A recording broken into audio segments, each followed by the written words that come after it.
Welcome back, Aggie fans, to another episode of CUTV's In the Huddle. I'm Jacob Russell. And I'm Cecilia Ramirez. It was another historic week for the Aggie men's basketball team as they shattered records before appearing in the Lone Star Conference Championship. Seems like we're talking about them making history every single show. Well, we do what we can here at Cameron. Cameron is set to play Midwestern State University at Thursday at 8:30 p.m. in Bartlesville, Oklahoma. We'd also like to send out a special congratulations to women's head coach Tom Webb on reaching his 100th career victory here in his first season at CU. Why not hit his centennial while we're celebrating Cameron's centennial? It works. We worked it out that way on purpose. We'll also be covering last week's softball games. In the Huddle is next.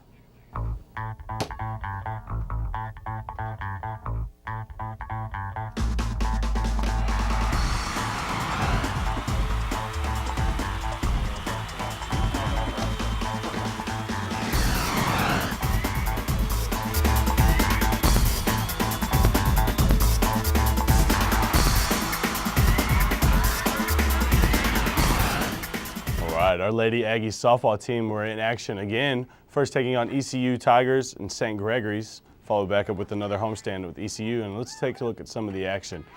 Here we go in the game 2 of our doubleheader with freshman pitcher Carrie Harvey on the mound, and she was on fire, throwing nothing but gas this game. Here we go, we see her striking out the side. She went on for 11 Ks in 7 innings, 2 walks and only 1 earned run, as the Lady Aggies go on to win the first game 6-5 and the second game 5-2.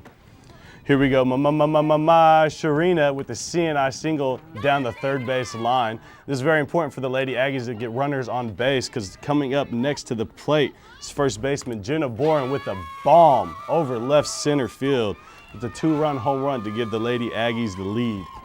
That would have went on. They go on to hold on to this lead and upset ECU throughout this game and the next one. Here we go, later on in the week, the Lady Aggies had the chance to take on St. Gregory's on a much windier day, as we see the cameras shaking. Third baseman Chelsea Jordan fields the grounder, just barely gets the runner at first. Here we go with another bunt right up the middle. Pitcher fields it, throws out the first with a nice 1-3 put out. And one more time, just to make sure you don't get too comfortable on the mound. Chelsea Jordan fields another grounder and getting the out. Now, the defense has been a staple for these Lady Aggies throughout this last week's homestand, only committing 1 error throughout 6 games. Coming up to bat, we have Kelly Lentz with an infield single, barely beats out the run to first. The Lady Aggies would go on to win the first game 3-2 and the second game 1-0. Now, stay tuned next week as we have more action of your Lady Aggies as they head on another road trip. CUTV added another live broadcast to their resume. Last week on senior night versus ECU, Aggie men and women's basketball, we had a live camera switch, 3 cameras, 1 on the court, 2 in the stands, of the game while we called it on the Aggie Video Network.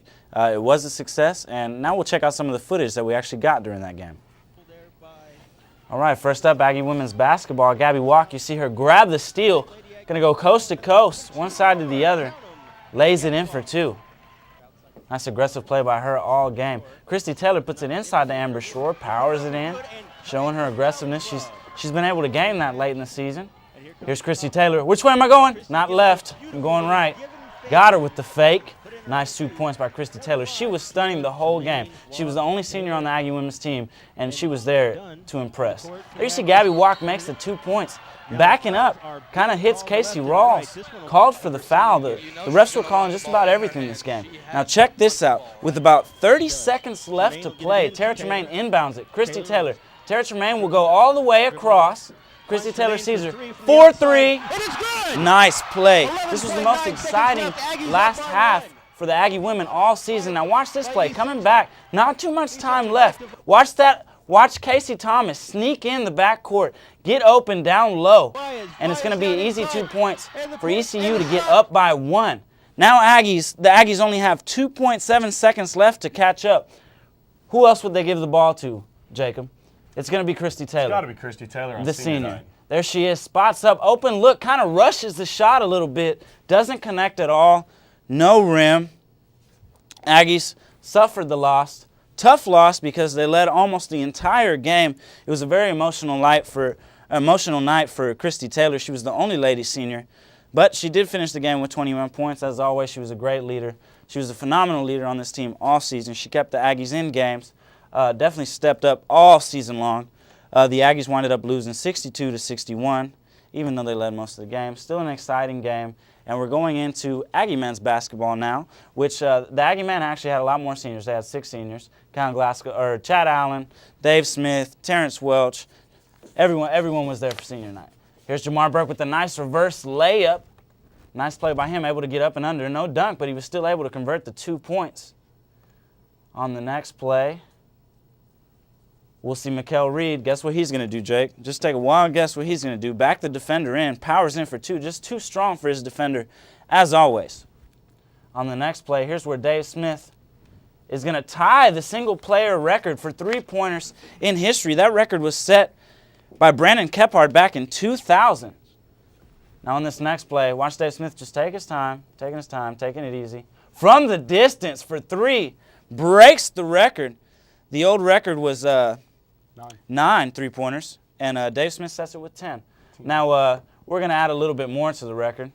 He also broke the team three-point record. Here's Terrence Welch making it even longer, making it even more of a higher number.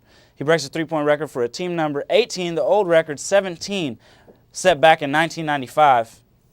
Terrence Welch makes it 19 for the record books. And who else to do it but the big guy? Doesn't shoot three-pointers often, but that was definitely exciting to watch. And I actually ran into him in the hallway and told him we were going to have to throw that into our highlight tape. He just kind of laughed at me and kind of joked about having to make room somewhere between Dave Smith's 10 three-pointers that he made. Well, you know Big T's going to score a three-pointer. There's no way we're going to leave it out of our show. Dave Smith finished the game with 34 points on 10 for 18 shooting. Aggies win 93-65. Now, the Aggies have played great all season. They've been a tough team. People have questioned how talented they are. They've had heart and hustle on team. Made it into the playoffs. ECU just established a high-scoring win. Who's the better team in the first round, in the first series of play? We got Midwestern against Cameron University. Who's better? I don't know a whole lot about Midwestern, but Cameron, I mean, the way that they play together, throughout the year they've been playing more and more as a team. I mean, they're making their shots, especially Dave Smith, and I think that they're going to be definitely a dangerous element. Well, knowing from personal experience, when we played Midwestern last time, me and you called the game, and Midwestern has Nolan Richardson III on their team, who by name and lineage alone is one heck of a basketball player. Going into playing Cameron last time, he had 5 straight games of over 30 points, which he wasn't able to do that against us last time, and we played them very close in a tough loss. But I got to go with Cameron here. I may be a little biased, but we're rolling on all cylinders and playing the best basketball that I've seen our men play in a long time. So got to give the edge to Cameron going into this game. I just think maybe Midwestern has a little bit of complacency knowing that they've played us before and beaten us before. And they have the name of Richardson. But as you said, the Aggies were able to shut him down last time. If they could shut him down in this game, there's no reason we can't win. If the guns step up like Dave Smith, Mikael Reed, if they're hot, we definitely have the chance to win. Now, who's more dangerous coming in the playoffs, Mikael Reed or Dave Smith? Oh, no question, Dave Smith. It's the deep threat. Three-pointers can change momentum as well as stack points in a hurry. You can build runs and just build momentum. It's crazy. Although Mikael Reed, ever since the departure of a couple of teammates due to injuries and other sad occurrences, he's really stepped it up and been kind of a go-to guy and been a force in the paint since he came back from His injury. inside game is ridiculous. He's really strong down low, but Dave Smith's going to create more possibilities, and he's got a beautiful shot. But Mikael Reed does have that one good move where he goes down low, shoots a jumper, and it's a great shot. So yeah, I mean, and look to Callan Glasgow to help run the ball a little bit, kind of get Dave Smith out to the 2 guard, set him up for some three-point shots. They might be doing that in the first series of the playoffs. Okay, it's time to wrap it up. Thank you for watching this week's edition of In the Huddle. To watch this show or any of our other CUTV shows, log on to youtube.com. Just search CU Internet TV with no spaces whatsoever. Also visit our media convergence page at cunews.wetpaint.com. If you log on Thursday at 9 in the morning, you can tune into our live broadcast of our morning show, Top of the Hour, or participate in our live blog. plus, don't miss your chance to roll with the Aggies into the LSC playoffs for the first time in 11 years. The bus leaves Thursday afternoon, so log on to Lone Star Conference at e.org for more information for the road to Bartlesville. In the Huddle, this has been Brock Bodie. Cecilia Ramirez.